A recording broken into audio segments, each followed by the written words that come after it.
Peter Thiel's Network, and Freedom Cities, Mind Map by George Gill. 1. Overview. What if all the strangest ideas online, like anarchist billionaires, longevity cults, and shadowy medical tests, weren't just random noise, but threads from the same web, Peter Thiel's long-term project to reshape governance? From unregulated medicine to radical new city concepts, everything seems to orbit his obsession with privatized control and escaping bureaucratic limits. The allure of freedom underpins all of it. Freedom from oversight, freedom from federal control, and ultimately freedom from democracy itself. Thiel's influence runs deep, from government agencies to venture capital funds. But this freedom comes with strings attached. It's less about liberty for all, and more about the liberty of powerful technocrats to rewrite the rules in their favor. 2. Jim O'Neill, Thiel associate. Jim O'Neill isn't your usual government man. His career path looks more like an executive shuffle through Peter Thiel's enterprises than a public servant's climb through the civil ranks. From running Thiel's funds to serving as CEO of the Thiel Foundation, O'Neill has been plugged directly into Thiel's ecosystem. Now, he holds positions in the Department of Health and Human Services, and briefly directed the CDC roles that conveniently align with Thiel's interest in deregulating major sectors like health and zoning. His mission? Tear down what Thiel once called the two main roadblocks to innovation: zoning laws and the FDA. In Thiel's world, these institutions hinder progress. But in normal society, they exist to ensure basic safety and fairness.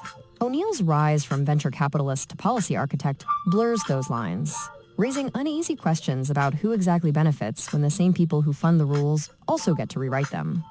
3. Thiel Foundation donations. The Thiel Foundation funnels serious money into shaping the future, not through standard philanthropy, but through ideological investment. Two major recipients stand out: the Seasteading Institute and groups promoting the Freedom Cities concept. These donations aren't random. They map directly onto Thiel's philosophy of radical autonomy, a dream where governance is reinvented as a product you can opt into or walk away from. By funding thinkers and builders who share his goals, Thiel essentially bankrolls parallel experiments in civilization. It's not just about making new technology. It's about using wealth to create testbeds for his libertarian vision. The result? A growing infrastructure for privatized mini-societies, where traditional checks and balances vanish in the name of innovation. 4. Seasteading Institute. The Seasteading Institute might sound like science fiction, but it's been a real project since the 2000s.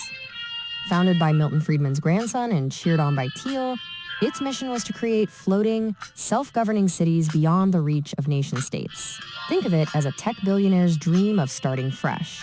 No taxes, no regulations, and no pesky voters to slow things down.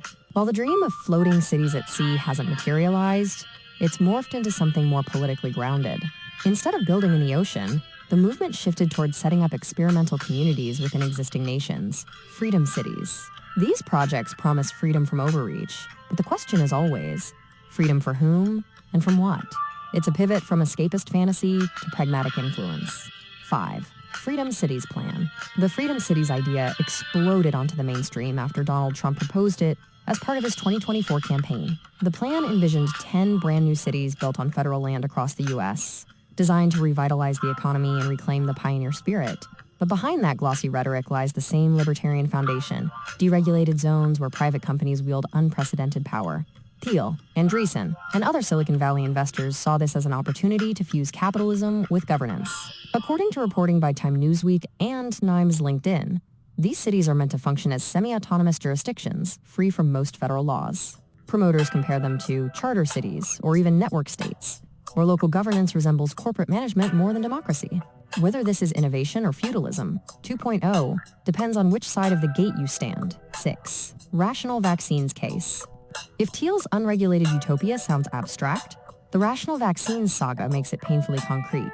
This biotech startup attempted to test a herpes vaccine outside FDA oversight, first in the Caribbean, and shockingly, in a Holiday Inn Express in Illinois. Participants suffered adverse effects and lawsuits followed. Yet instead of withdrawing, Thiel doubled down, investing millions and later appointing Jim O'Neill to a major public health role. The scandal captures the heart of Thiel's ideology: experimentation at any cost. It's the belief that regulation kills progress, even if that means a few casualties along the way. For critics, rational vaccines isn't a fluke.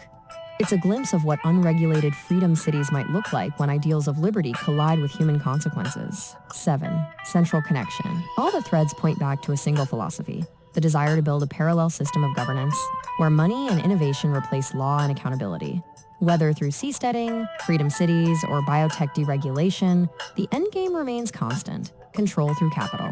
Proponents pitch it as human progress. Skeptics see it as the privatization of society itself. Peter Thiel and his allies envision a civilization run like a startup, fast, efficient, and unencumbered by democracy's messy debates. But replacing public governance with corporate structures risks replicating the worst aspects of oligarchy.